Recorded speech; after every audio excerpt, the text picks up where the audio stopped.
सुबह का समय था। एक छोटा सा मध्यम वर्गीय घर, नर्म सूर्य की रोशनी घर में फैल रही थी। 20 वर्षीय सना सरल पोशाक में अपने घर से बाहर निकल रही थी। उसके एक कान से कुछ भी सुनाई नहीं देता और दूसरे कान पर एक छोटा सा हियरिंग डिवाइस लगा हुआ था। उसकी माँ रसोई में रोटियां बना रही थी। घर का माहौल शांत और भावपूर्ण था।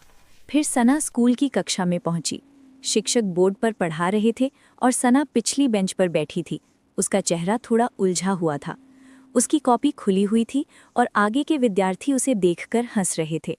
स्कूल की गलियों में कुछ विद्यार्थी सना की ओर उंगली उठाकर हंस रहे थे। सना का चेहरा झुका हुआ था, आंखों में आंसू थे और उसकी किताब उसके कंधे पर टिकी थी। रात का समय था। घर का छोटा कमरा। माँ चटाई पर बैठी रो रही थी। सना चुपचाप माँ को देख रही थी। अंदर ही अंदर टूट रही थी। सना ने अपनी डायरी खोली और लिखना शुरू किया। मैं कमज़ोर नहीं हूँ, बस अलग हूँ। पन्ना साफ था और सना का चेहरा गंभीर था। अगले दिन कक्षा में शिक्षक गुस्से में बोले, तुम कभी पास नहीं हो सकती।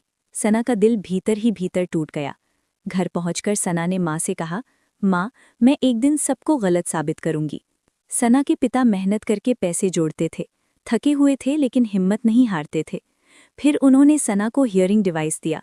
सना खुशी और आभार से रो पड़ी। उसकी माँ भी पास खड़ी आंसू पोंछ रही थी।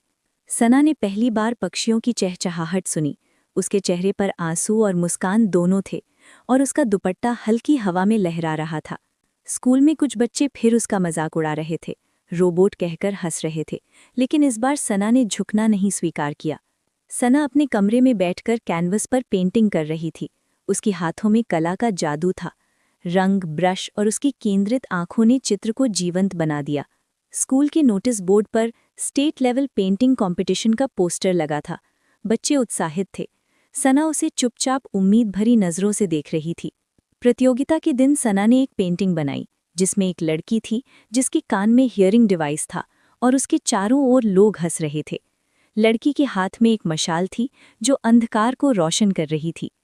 पेंटिंग के नीचे लिखा था, मैं सुन नहीं सकती लेकिन मैं टूट नहीं सकती।